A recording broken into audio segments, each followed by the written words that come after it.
Hey, what's up guys? So in this video I just quickly want to talk about, well, why Payday 3 actually kind of sucks, uh, and honestly why you just shouldn't buy it. So if you are actually watching this and you're like, oh well, should I? No, just not for now, not for now. For now, let's just don't. Just trust me, do not get it. Um, so one of the things that I would actually want to address first, I will go over some of the pros that this game has, and then I want to go over some of the cons that the game have. Now I will keep the cons a little bit short because we all know that the con list will be a lot longer than the pro list, but still, nevertheless, let's get into it. All right, so for the pros, we have three: graphics, audio, immersive or immersion, and stealth. I did put a little question mark there. So let's just start off with graphics and audio. This has definitely been improved. Everything, I guess, sounds a lot more crisp, nice. Everything you interact with, the bullets, like gunfights, seem to be a little bit better, like audio-wise, obviously. And then, well, graphics is a little bit of an interesting one because technically it did kind of take 10 years for this one to release. So, but hey, let's put it on a pro list because we honestly don't really have many. So next on is immersion. Yeah, the game honestly it feels so real. The game's so realistic because when I play this, I genuinely feel like I've been robbed out of my wallet. Like they straight just the Payday gang just came up to my house and went, "Yo, give me your money." And the last one of the cons, or pros, I mean, will be stealth. Now, honestly, I did like some of the things that happen. Like I really like the lock picking around camera, so like lock picking and moving around cameras and. I do feel like they give you more options to actually stealth the game, but at the same time, I don't know if they forgot, but at least they kind of dropped the balls, like here a slight bit. Because in Payday 2, you had this like detection kind of system where the weight, I would say, of your gear would affect your detection, right? Like if your loadout or build let's say you had a minigun, a rocket launcher, a deagle, and 17 grenades on your chest. You would be detected in the instant. You'd be on 75 detection, which is the max, right? You will be detected quite fast. Now, in this Payday, that's not the case. You can roll in however you want or feel fit. You can stealth while having a sentry gun in your pocket, a sniper rifle, and a sub or whatever, and it's like, yeah, well, that's normal, that's fine. The armor is all about speed, not your detection, or at least that's what it feels like. Guards are quite simply, I don't want to say retarded, but I mean, sometimes you're sitting in a corner, they walk right past you, and they're like, "Yeah, well, have a nice day, mate." It's like just nothing happens really. Stealthing is a bit of a joke. Um, yes, they give you more options to stealth, but at the exact same time, they kind of made stealth. I don't want to say too easy because obviously, if you put it on overkill, it would definitely be a challenge. But I don't know. There's more to stealth and less to stealth at the same time. I don't know how they've managed it, but they have. So, anyways, that's it for the pros now. So moving on to the cons. Now, for the cons, we're not doing so great, to be honest. We've got the servers, we've got the lack of content, we've got the UI, and CrimeNet, question mark, question mark. Okay, so let's just straight address the elephant in the room, which is definitely the servers. Now, one thing, and I think most of the Payday 3 community can agree on, most of these issues honestly come from them wanting the game to be online at all times. I mean, yeah, might be a good idea on paper. I mean, I could already foresee some of the issues, but hey, maybe they thought it was a good idea. With the servers consisting of actual potatoes, this is just simply not realistic. Because so I'm one of the suckers that paid $60 for this game, right? So you could play it early and get some of the extra rewards. The extra rewards are actually quite ass. So I I mostly wanted to play the game early and maybe cover it with some of the content and I will say this though, I've had a very hard time in those first 3 days, and still I do still now, maintenance coming up, which should address some of these issues, but it does not take away the fact that for the people that bought the game and paid for the early access, weren't even really able to play the game the first 3 days. Okay, like as you have seen in the background clips, this is how the game usually runs. Not always, of course, but this is when one of the servers is just having a stroke. Like, you go into a game and you cannot even play. I think, and I can speak for most of the players that have played this game, I think, and this is genuine, I think you spend about 20 to 30% in game playing the game, you know, having fun and all that. And the other 70 to 80% is you sitting in the lobby looking at a Nebula login error, or cannot like server crash, blah blah blah blah blah, because we like to use potatoes for servers. And honestly, it's so incredibly frustrating for people.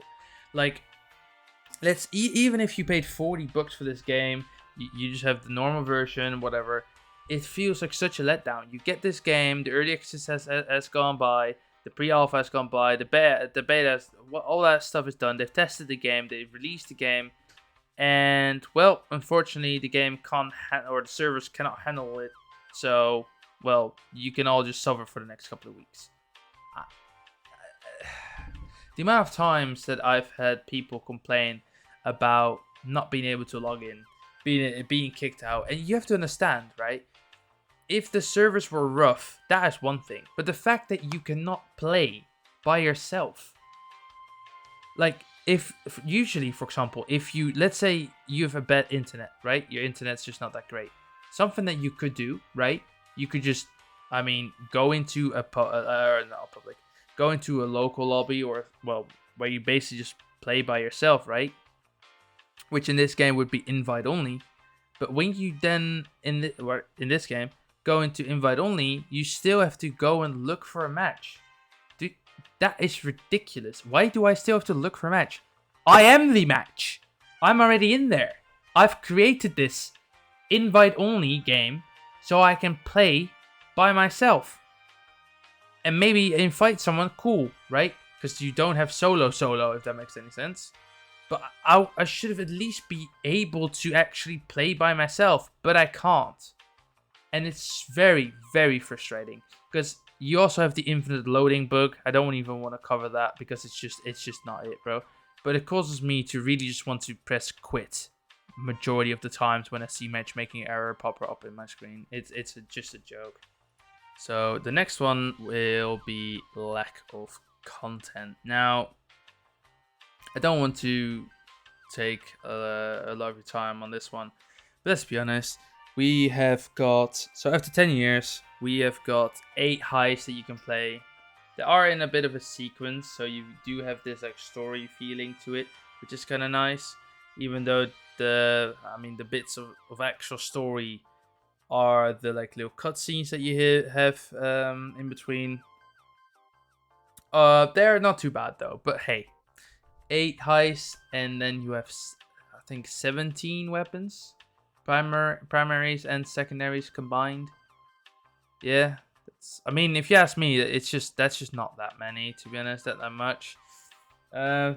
Variety wise, not that great either. You could even say you've got like 19 weapons if you put the overkill weapons in there as well, but I don't think they really count.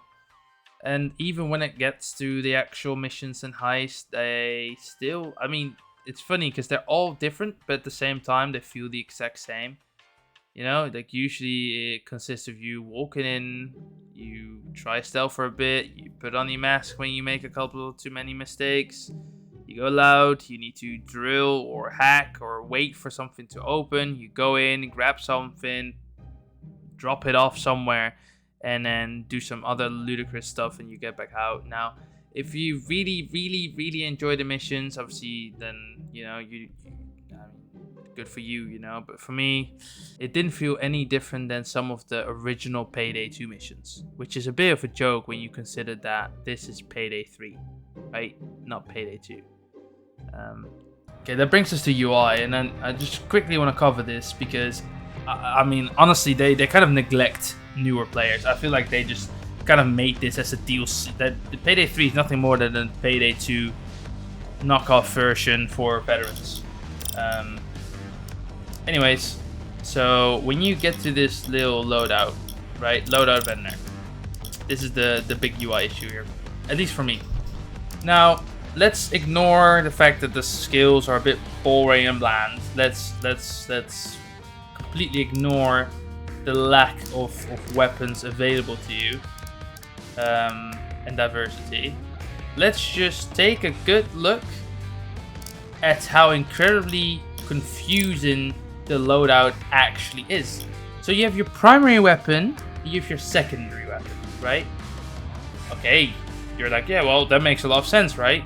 Of course, it makes a lot of sense. So you got your main weapon, second, cool. Okay, so when I click on primary, I get into this tab, purchase weapon, I can see all the weapons. Okay, then if I go back to loadout and I click on secondary weapon and I click on purchase weapon, hey, that's weird.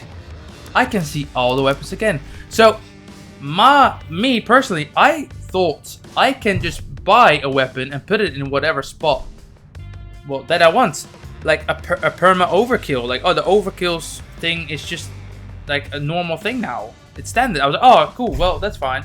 So when I got my first like 300k, I bought this submachine gun, right? Thinking, oh, yeah, nice. I can use this as a secondary because I have a pretty decent primary, and I just want to keep this for now.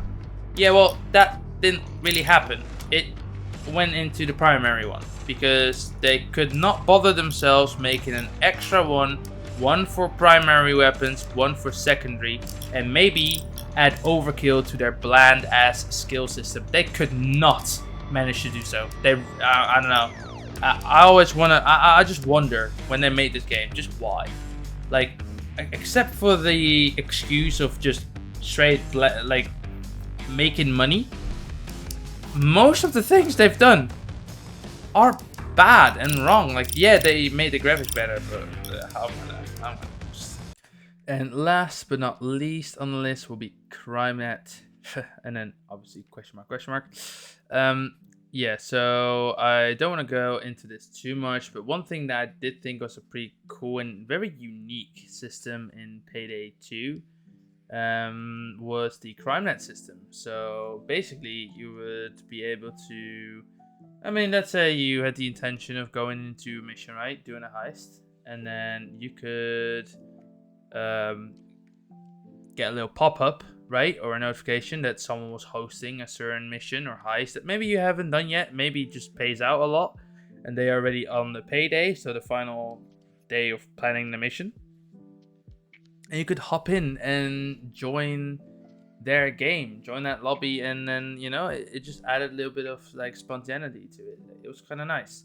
Now, maybe that's not the biggest issue with this game, but it's just a little touch that I feel like they could have kept in and enhanced even more. Now, also, I want to add this, maybe not necessarily CrimeNet related, but I would say it kind of falls under that notion of, you know, you could have joined someone that was already on the payday in their own little mission, whatever you want to call it. In this payday, there's no pre-planning. You just do heist after heist after heist. There's no risk at the end of, oh, maybe we get caught by the police and we have to survival, and nope.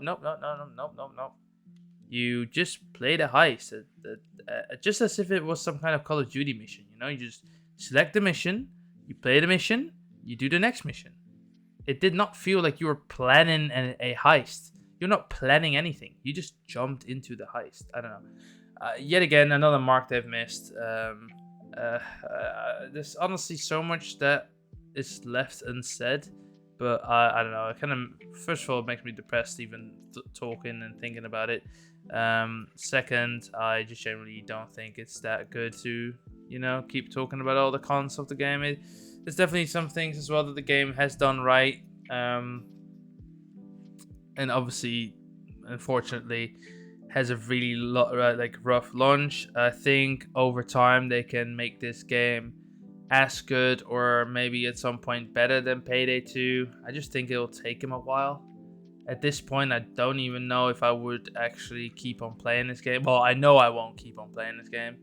The only thing I might do is revisit Payday 2 to really see if it was that much better or if it felt that much better. But yeah, I don't know. It's just a big letdown, and I would highly recommend you to just wait, at least for the Steam reviews to maybe go to mix, because right now they're not very good. I mean, it's a full like thumbs down. Don't get this. Like only 32% of the people that have put a review up was positive.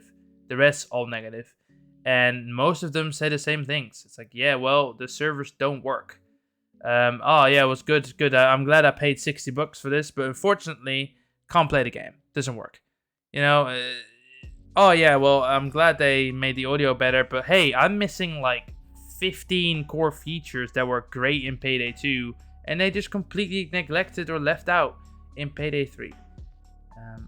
I don't know. This was it for now. If you did enjoy the video or can at least relate, please like, comment, subscribe, and then hopefully I'll see you in the next one.